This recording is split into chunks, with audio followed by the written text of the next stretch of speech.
बिस्मिल्लाहिर्रहमानिर्रहीम। हमारे चैनल पर खुशामदीद। जैसे जैसे मेरे हवास बेदार होना शुरू हुए, मैंने उठना चाहा, मगर ऐसे लग रहा था जैसे किसी ने मेरा सारा वजूद जंजीरों से कसकर बांधा हुआ हो। मैं अपने जिस्म का एक हिस्सा भी हिला नहीं पा रही थी। मेरा पूरा वजूद सुन्न हो रहा था। मैंने बार बार कोशिश की, मगर मेरी सारी कोशिशें नाकाम हो गईं। मैं जिस्म के किसी भी हिस्से को हरकत देने में नाकाम रही। ना मेरे पाँव हिल रहे थे, ना मेरी टांगें हरकत कर रही थीं। यही हाल हाथों और बाजुओं का भी था। इसके बाद मैंने अपनी आंखें खोलकर खुद को इस बेबसी की हालत में देखना चाहा, मगर ऐसा करने में भी मुझे शदीद नाकामी हुई थी। मेरे पाँव इस कदर भारी हो रहे थे जैसे किसी ने इन पर मनोवज़नी बोझ ला दिया हो। मैं काफ़ी देर खुद को हिलाने जुलाने की कोशिश करती रही। आखिरकार मैंने हथियार डाल दिए। इसलिए मेरी आंखों से आंसू निकलकर कान के पास से होते हुए तकिए में जज्ब हो गए। ऐसी बेबसी थी कि मैं हाथ हिलाने से भी लाचार थी। मुझे तो कुछ भी याद नहीं था मैं कौन हूँ। अपने दिमाग पर बेतहाशा जोर दे रही थी, मगर मुझे कुछ भी याद नहीं आ रहा था। तभी मेरे कान में दरवाज़ा खुलने की आवाज़ सुनाई दी। इसके साथ ही कोई कदम कदम चलता मेरे करीब आया। मैं आंखें खोलकर उसे देखना चाहती थी, बुलाना चाहती थी, मगर मैं ना कर सकी। काश कि उस वक़्त मेरी कोई एक उंगली ही हरकत कर देती। मेरी आंखों से फिर आंसू निकले थे। तभी मुझे अपने पास किसी की चिल्लाती हुई निस्वानी आवाज़ सुनाई दी। डॉक्टर यहाँ आए, देखें, मरीज़ा की आंखों से आंसू बह रहे हैं। कुछ ही देर बाद मेरे इर्द गिर्द शोर मच गया। कदमों की भारी आवाज़ों के साथ साथ बहुत से लोगों के एक साथ दौड़ने की आवाज़ें भी आने लगीं। फिर किसी ने मेरी नब्ज़ चेक की और मेरे दिल की धड़कन चेक की गई। फिर मुझे अपने बाजू में सुई सी उतरती हुई महसूस हुई और इसके साथ ही मेरा सारा जहन तारीक होता चला गया। जब दोबारा मेरा जहन बेदार हुआ तो कमरे में मुकम्मल खामोशी थी। मौत का सा सुकून था। थोड़ी देर बाद मुझे अपने माथे पर किसी के हाथ का लमस महसूस हुआ। इसके साथ ही किसी की आवाज़ आई, डॉक्टर, आज जो हुआ वो नहीं होना चाहिए था। हमें कैसे भी करके इसको रोकना होगा। वो तो शुक्र है कि उस नर्स ने हमें इन्फॉर्म कर दिया, वरना अगर ये होश में आ जाती तो पता है क्या हो सकता था। खड़े खड़े हमारी नौकरी चली जानी थी। इसके साथ जो इज्जत का फालूदा होना था वो अलग से था। हमें इसका बहुत ध्यान रखना होगा। इसकी आंखों से आंसू निकलने का मतलब जानते हो ना, ये किस सूरत में होता है। मैंने तुम्हें कहा भी था कि इसका ख्याल रखना, फिर भी तुमने मेरी बात पर ध्यान नहीं दिया। तुम्हारी लापरवाही की वजह से नौबत यहाँ तक आ पहुँची। खैर, आइंदा से तुमने इसका बहुत ध्यान रखना है। हर घंटे के बाद स्पेशल इसका चेकअप करना है। मैं आइंदा इसकी तरफ से कोई लापरवाही या किसी किस्म की कोई भी कोताही बर्दाश्त नहीं करूँगा। सबसे पहले तो उस नर्स की ड्यूटी चेंज करवाओ और उसका मुंह बंद करवाओ। जैसे आज इसने शोर मचा मचा कर पूरा अस्पताल इकट्ठा कर लिया। उससे अच्छे की कोई उम्मीद नहीं। वो किसी के सामने भी अपना मुंह खोल सकती है। उसका मुंह बंद करवाओ। चाहे तो मैं इसके लिए कुछ भी करना पड़े, अगर इसकी जान लेनी पड़े तो वो भी कर गुजरो। अगर पैसे पे मान जाती है तो इसको इतना पैसा दो कि वो आइंदा ज़िंदगी में कभी भूल कर भी जो आज इस कमरे में हुआ किसी को बता ना सके। आज तो हम बाल बाल बचे हैं।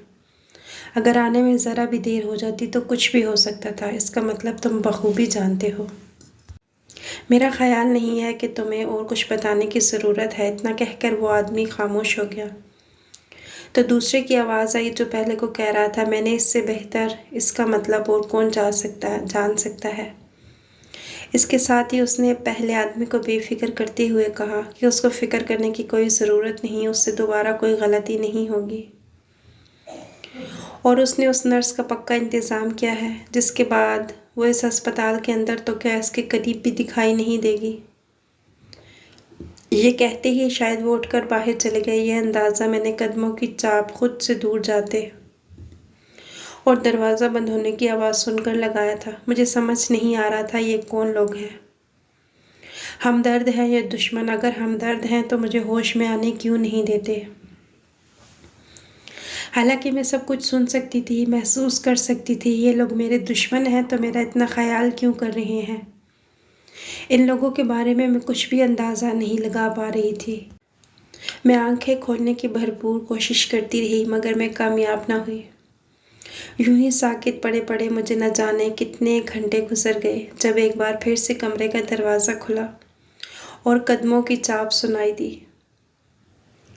मेरे करीब से करीब तक आवाज़ होती रही।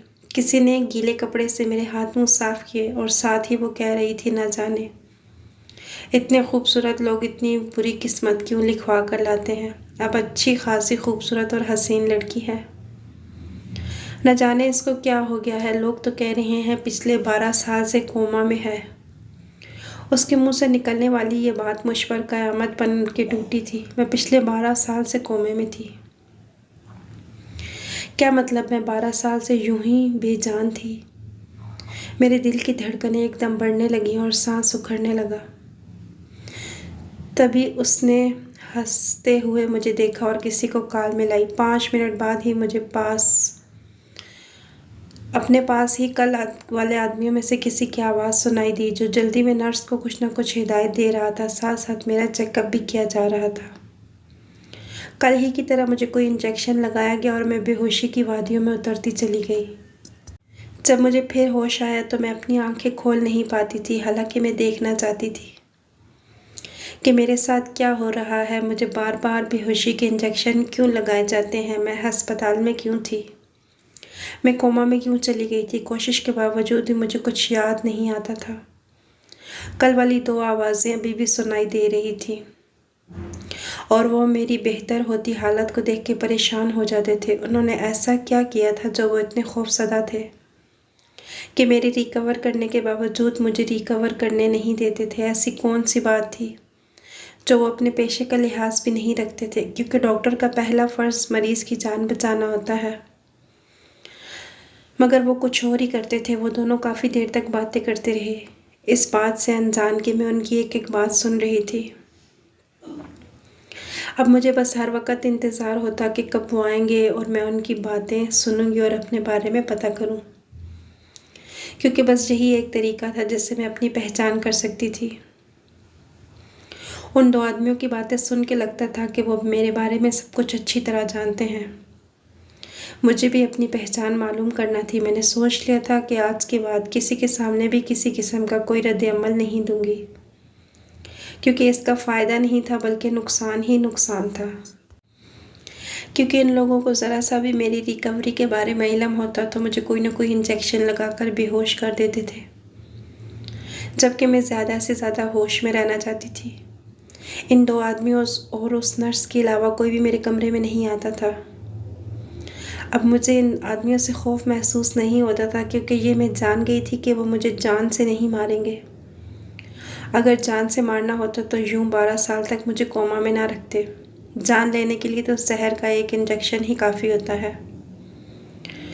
ज़रूर हम इन लोगों की मुझसे कोई ना कोई गर्ज जुड़ी हुई थी, यही मुझे पता करना था। एक दिन यूं ही मैं अपने आप को रिकवर करने की कोशिश कर रही थी जब कोई इंतहाई ऊंची आवाज़ में बोलता मेरे कमरे में दाखिल हुआ। आने वाला शख्स इंतहाई गुस्से में था, जबकि पहली आवाज़ों वाले 2 आदमी मुसलसल इसको जाने का कह रहे थे। वो आदमी इन दोनों आदमियों पर बरस रहा था और कह रहा था, ये मैं क्या सुन रहा हूँ कि ये रिकवर हो रही है।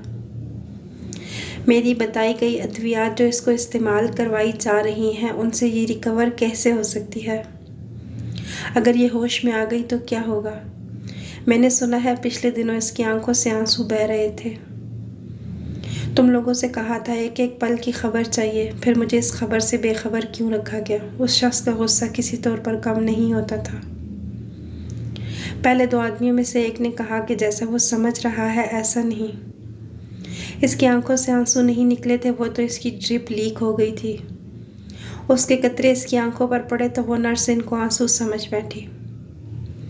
अगर ऐसी कोई बात होती तो वो सबसे पहले उसी को बताते। और ये भी कहा कि मेरी रिकवरी वाली बात बिल्कुल गलत है, मुझ में कोई बेहतरी नहीं आई। मैं पहले की तरह एक जिंदा लाश हूँ, बस सांस चल रही है और वो भी सिर्फ उस आदमी की मरहूने मिन्नत। मुझे उस शख्स पर बड़ी हैरत हुई थी। उसने मेरे बारे में जो कुछ बताया था वो सब का सब झूठ था। तभी मुझे अपने गले पर किसी के हाथ का दबाव महसूस हुआ। इसके साथ ही एक नफ़रत भरी पुकार सुनाई दी, जिसने एक पल में मुझे मेरी पहचान करा दी। मुझे अपने माजी का एक एक लम्हा याद आ गया था। मैंने एक झटके से अपनी आंखें खोली थी और 1 मिनट से पहले ही अपने ऊपर झुके हुए उस मकरू अफराद को अपनी पूरी ताकत लगाकर खुद से दूर किया था। मुझे होश में आता देखकर कमरे में मौजूद तीनों शख्स हैरान रह गए। मैं उनको अच्छी तरह जानती और पहचानती थी। मेरे जिस्म ने काम करना शुरू कर दिया था। जब मैं फ़ौरन से उठी तो मुझे अपने जिस्म में एक दर्द भरी लहर उठती हुई महसूस हुई, मगर मुझे हिम्मत करनी थी। मुझे होश में आता देखकर वो दोनों आदमी उस शख्स की तरह दौड़ पड़े जिसको मैंने धिक्का देकर खुद से दूर किया था। वो फटी फटी आंखों से मुझे देख रहा था। जैसे ही उसकी नज़र दूसरे आदमियों पर पड़ी जो खौफनाक तेवर लिए उसकी जानिब बढ़ रहे थे, वो एकदम से भागता हुआ निकल गया। एक आदमी जल्दी से उसके पीछे लपका, जबकि दूसरे को मैंने 1 मिनट से भी पहले पुलिस को बुलवाने का कहा था, क्योंकि जो हो चुका था बहुत था। अब मैं इस शख्स को मज़ीद छूट नहीं दे सकती थी। एक बार पहले भी मैंने इस पर भरोसा करके बहुत बड़ी गलती की थी, जिसका नतीजा मेरी ये हालत थी। कुछ ही देर में पूरे अस्पताल में। मेरा नाम सुमैया मुमताज़ है। मेरी उम्र 39 साल है। मेरी पैदाइश अच्छी खासी अमीर घराने में हुई। मेरे बाबा करोड़पति आदमी थे। शहर में उनका अपना प्राइवेट अस्पताल था जिसमें मुफ्त इलाज किया जाता था। मेरे बाबा बहुत नेक दिल इंसान थे। वो बिना किसी गर्ज के लोगों की मदद करते। इतने अमीर होने के बावजूद उनमें कभी गरूर तकब्बुर नहीं देखा गया था। वो इंतहाई साफ़ और नरम दिल के मालिक थे। यही वजह थी कि पूरे शहर में मेरे बाबा और उनका अस्पताल मौजूद था। 25 साल की उम्र में मेरे बाबा ने मेरी माँ से शादी की। मेरी माँ छोटे घर की लड़की थी। माँ के वालिद हयात नहीं थे, जबकि वालदा कैंसर की लास्ट स्टेज पर थी। मेरी माँ अपनी वालदा के साथ बाबा के अस्पताल में आई थी। बाबा इनके बैकग्राउंड और हालात से अच्छी तरह वाकिफ़ थे। किसी तरह अब्बा की मौत के बाद दादी ने इनको वालदा को तरका देकर घर से निकाल दिया था, तो वो पड़ोस में एक खातून ने उन पर तरस खाकर उनकी बीमारी का एहसास करके उन्हें अपने घर में पनाह दी। मगर उस औरत का बेटा माँ को बहुत तंग करता था। बाबा इलाज के साथ उनकी माली मदद भी करते थे। एक मर्तबा अब्बा ने उनसे कहा कि किराए का घर ले लें, किराया देते रहेंगे, मगर नानी नहीं मानी। वह इस घर को महफूज समझती थी, मगर वो ये नहीं जानती थी कि अब उस घर में हर रोज़ कैसे मेरी माँ को हिरासा किया जाता था। एक दिन यूं ही मेरी माँ जब नानी को लिए अस्पताल पहुंची तो नानी का आखिरी वक्त था। नानी ने मेरे बाबा के आगे हाथ जोड़ दिए कि वो मेरी माँ से शादी कर लें। वो इस घर में रहने वालों की सच्चाई जान चुकी थी। बाबा तो सबको खुशियाँ देने की कोशिश करते थे। नानी की आखिरी बात भी मान ली। उनको नानी से अपनी माँ जैसा ही लगाव था और यूं उनकी खुशी की खातिर बाबा ने मेरी माँ को अपने निकाह में ले लिया, जिसके बाद नानी ने इन दोनों के सर पर हाथ रखकर सुकून से अपनी आंखें हमेशा के लिए मूंद ली। बाबा ने नानी से किया हुआ वादा निभाया और माँ को अपने घर ले आए। पूरी इज़्ज़त और वक़ार के साथ माँ को अपने घर में शिफ्ट किया।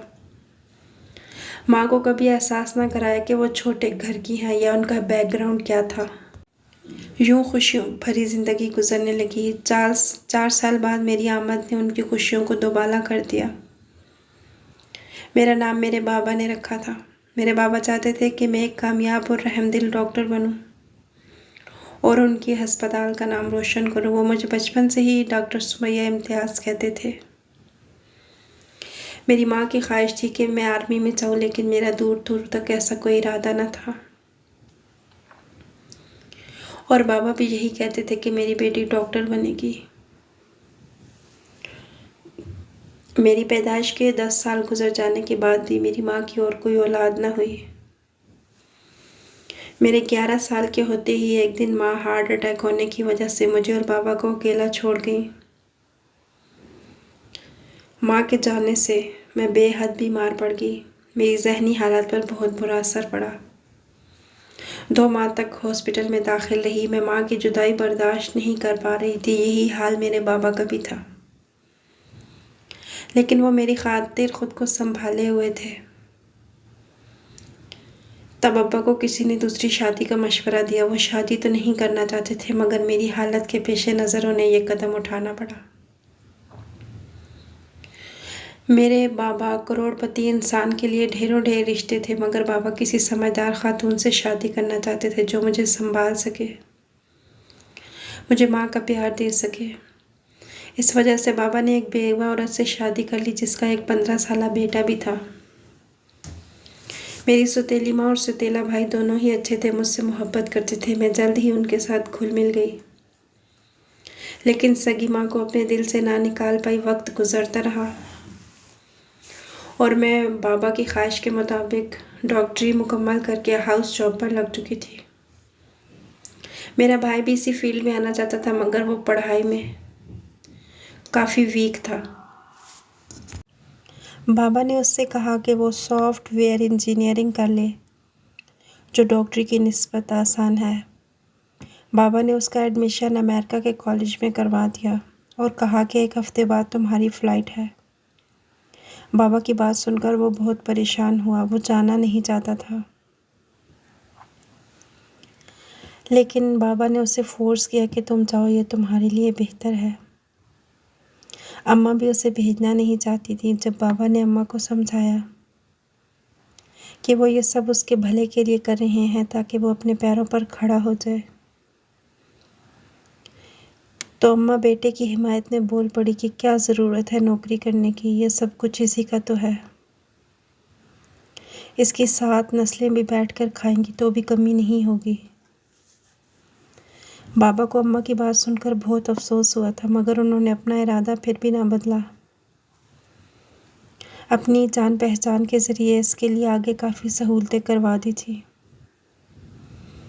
एक दिन न जाने बाबा को क्या सूझी, उन्होंने वकील को बुलवा लिया। ये शाम का वक़्त था। मैं हाउस जॉब से वापस आई तो देखा कि अम्मा इंतहाई परेशान थी। मैं फ़ौरन से उनके पास गई और पूछा क्या हुआ। वो कहने लगी, मेरे बेटे का काफ़ी दिनों से फ़ोन नहीं आया, इसलिए परेशान हूँ।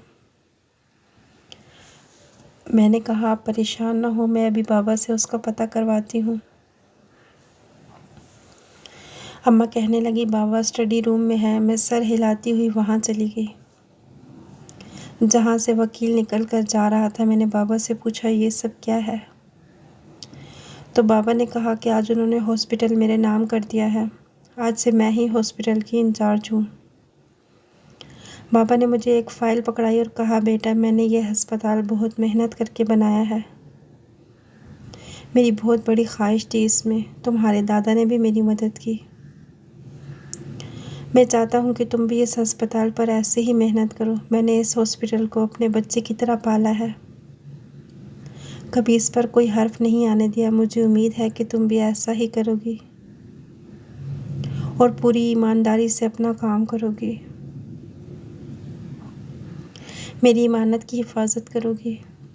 इसके अलावा आज से ये घर भी तुम्हारे नाम है और जायदाद भी। और जबकि हमारा ख़ानदानी बिजनेस मैंने तुम्हारे सौतेले भाई कदीर के नाम कर दिया है। मुझे उम्मीद है तुम्हें इससे कोई मसला नहीं होगा। मैंने मुस्कुराकर बाबा के हाथ चूमे और बाबा से कहा, मैं छोटी हूँ, इतना कुछ अकेले संभाल नहीं सकती। तो बाबा ने कहा, मैं तुम्हारे साथ हूँ। मुझे इस बात की खुशी नहीं थी कि मुझे दौलत मिल गई। खुशी इस बात पर थी कि मेरे बाबा ने मुझे इस काबिल समझा और मुझ पर भरोसा किया। मैंने बाबा से वादा किया कि मैं इनका भरोसा कभी नहीं तोड़ूंगी। लेकिन मेरे वहमो गुमान में भी इतना नहीं था कि मेरे साथ क्या होने वाला है। जैसे ही मैंने अस्पताल की जिम्मेदारी हाथ में ली, 2 माह बाद ही अस्पताल में गैर कानूनी काम होने लगे। हर तरफ से शिकायतें मिलती। बाबा मुझसे अलग नाराज़ होकर बैठ गए। अस्पताल में लोग कभी जैली दवाइयों की शिकायत लेके आते तो कभी महंगी फ़ीस की। हालांकि मैंने तो कोई फ़ीस चार्ज नहीं की थी। मैं तो बाबा के अस्पताल को फ्री ही चलाती थी। पता नहीं ये सब क्या हो रहा था। कोशिश के बावजूद मैं कोई सुराग नहीं लगा पा रही थी। इसी दौरान बाबा को शदीद हार्ट अटैक हुआ और वो नाराज़गी में ही मुझसे दूर चले गए, जहाँ से मैं इनको वापस ना ला सकी। पापा की मौत के बाद मैं बहुत अकेली हो गई। तभी मेरी सौतेली माँ और भाई ने मुझे संभाला। मेरे भाई ने मेरी हालत के पेश नज़र मुझे कहा कि फ़िलवक़्त तुम अस्पताल ना जाओ, क्योंकि वहाँ के हालात ठीक नहीं थे। अगर मैं अस्पताल गई तो भाई ने कहा तुम मज़ीद बीमार हो जाओगी। मेरे भाई ने कहा कुछ दिन मैं घर में रहूँ, तब तक वो मेरी जगह अस्पताल देख लेगा। मैंने उसकी मकारी को उसकी हमदर्दी समझा और उसकी बात मान ली। मुझे नहीं पता था कि यह अस्पताल जाकर क्या क्या करता फिर रहा था। मेरी तबीयत संभली तो मैंने अस्पताल जाने का फ़ैसला किया, मगर मेरी माँ और भाई ने मुझे रोक लिया। मैं फिर से यह समझकर रुक गई कि उन्हें मेरी फ़िक्र है। मैं नहीं जानती थी कि इस फ़िक्र की आड़ में मेरे साथ कौन सा खेल खेल रहे हैं। इसके बाद मैंने जब भी अस्पताल जाने की कोशिश की वो मुझे रोक देते। अब मुझे कुछ गड़बड़ लग रही थी और अस्पताल से आने वाले मेरे मुआविन डॉक्टर की कॉल ने मेरे शक को मज़ीद पक्का कर दिया। एक दिन मैंने सोने का बहाना किया और घर से बिना बताए अस्पताल के लिए निकल पड़ी, मगर जैसे ही अस्पताल पहुंची, उसकी इमारत के सामने रुककर उसको देखते ही मुझे हैरत का शदीद झटका लगा। वो अस्पताल जिस पर मेरे बाप का नाम जगमगाता था, अब उसकी जगह मेरे सौतेले भाई का नाम लिखा था। मेरे अब्बा की तस्वीर हटाकर वहाँ मेरे भाई की तस्वीर लगा दी गई थी। इसी तरह अस्पताल के अंदर का सारा निज़ाम ही बदला हुआ था। महंगी दवाइयाँ, महंगे टेस्ट। सिर्फ चेकिंग की फ़ीस 30,000 से शुरू होती थी। मेरा दिमाग ये देखकर चकराने लगा। मैंने जल्दी से रिसेप्शन से अपने भाई का पता पूछा और उसके कमरे की तरफ गई। मेरा इरादा उससे दो टोक बात करने का था। अभी मैं उसके दरवाजे पर ही पहुंची थी जब अंदर से आने वाली आवाज़ों ने मेरे कदम रोक लिए। मेरा वजूद एकदम ज़लज़लों की ज़द में आ गया। मैंने वकील के नंबर पर एक मैसेज भेजा और इसके बाद दरवाज़ा खोलकर अंदर दाखिल हो गई। मुझे देखकर मेरी सौतेली माँ और भाई के चेहरे के रंग उड़ चुके थे। वो रंगे हाथों पकड़े जा चुके थे। इससे पहले कि मैं कुछ बोलती, मेरे भाई ने फ़ौरन से कोई वज़नी चीज़ उठाकर शिद्दत से मेरे सर पर दे मारी, जिससे मुझे अपना दिमाग चकराता हुआ महसूस हुआ। मेरी आंखों के आगे अंधेरा छा गया और मैं बेहोश हो गई। और आज पूरे 12 साल बाद मुझे होश आया था। ये सब कुछ मेरी सौतेली माँ और भाई ने सिर्फ दौलत की खातिर किया था। हालांकि बाबा ने सारा बिज़नेस उसके नाम किया था, मगर उसे यह अस्पताल चाहिए था, क्योंकि उसकी नज़र में प्राइवेट अस्पताल से ज़्यादा अच्छा और कोई बिज़नेस हो ही नहीं सकता। इसकी महंगी अद्वियात, महंगी फ़ीसें और महंगे टेस्ट और बाकी इलाज मुकम्मल तौर पर प्राइवेट किया जाए। यही वजह थी कि जब उसे पता चला बाबा ने अस्पताल मेरे नाम किया है, तो उसको अपना ख्वाब चकनाचूर होता महसूस हुआ। उसने तो यही सोचा था कि बाबा का सारा बिज़नेस, हॉस्पिटल सब उसी का है। लेकिन ये ख़बर सुनते ही वो अगले रोज़ अमेरिका से वापस आ गया और उसने छुपकर अस्पताल में गैर कानूनी काम करवाए। उसका मकसद मुझे बाबा की नज़रों में गिराना था और नाअहल साबित करना था, ताकि बाबा अस्पताल मुझसे लेके उसके नाम लगा दें। इसमें वो काफ़ी हद तक कामयाबी हासिल कर गया था, मगर बाबा को उसकी असलियत पता चल गई तो उसने बाबा का कत्ल करवा दिया। उस दिन अस्पताल में वो मुझे भी मार देता, लेकिन जब उसे मेरी वसीयत के बारे में पता चला तो मजबूरन उसे मुझे ज़िंदा रखना पड़ा। उसके कमरे के बाहर खड़े होकर मैंने सुन लिया था कि अब्बा ने बिज़नेस और जायदाद का जो हिस्सा उसके नाम किया था, उसकी सच्चाई जानने के बाद से वसीयत तब्दील करके वो भी मेरे नाम कर दिया था।